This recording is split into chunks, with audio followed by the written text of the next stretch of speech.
আমার মন মজাইয়া রে, দিল মজাইয়া রে, মুর্শিদ নিজের দেশে যায়। কি দিছে? চিকেন মশলা। देखो तो सर डीजल कितना है क्या? हाँ? डीजल कितना है? ना ना। করলা বানাই তুই দোস্ত, করলা চিকেন মশলা। এটা হচ্ছে মরিচের গুঁড়া,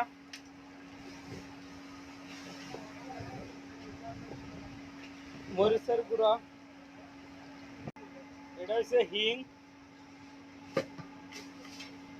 যেহেতু এটা হিং, এটাও হিং। হিং মানে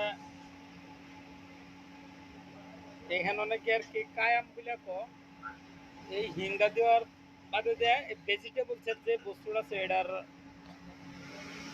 স্বাদটা বাইরে যাবো। ওকে, লবণ দেওয়া হবো কিছুক্ষণ পরে। আর এই হিংটা 400 গ্রাম হিং 900 कितना रुपया दाम है इसका? 65 रुपया। 965 এটার দাম। সবগুলা বিষয় এটা তার মানে মশলাটা এটা মিক্স করে হাইরা, এই মশলা এটা মিক্স করার পরে এই যে যেহেতু এটি হচ্ছে গ্লাউজ, গ্লাউজ দিয়ে মশলা তার মধ্যে এটি মিক্স করবো। খালি হাত না, খালি হাত দিলে ধরবো গা। তারপরে আছে এটা হচ্ছে বেসন, এটা হচ্ছে রাইস পাউডার, আর এইগুলো হচ্ছে কর্নফ্লাওয়ার। কর্নফ্লাওয়ার ওকে। এই সবটি এখন চাইয়ে এই সবটির মিশ্রণ প্রক্রিয়াতে এটা তার মানে মিক্স করা হবো।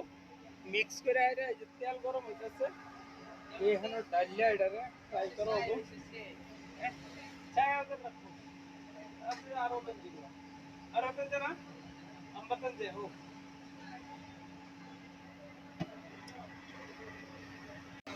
এই যে মিশ্রণ মিলা দিতেছে।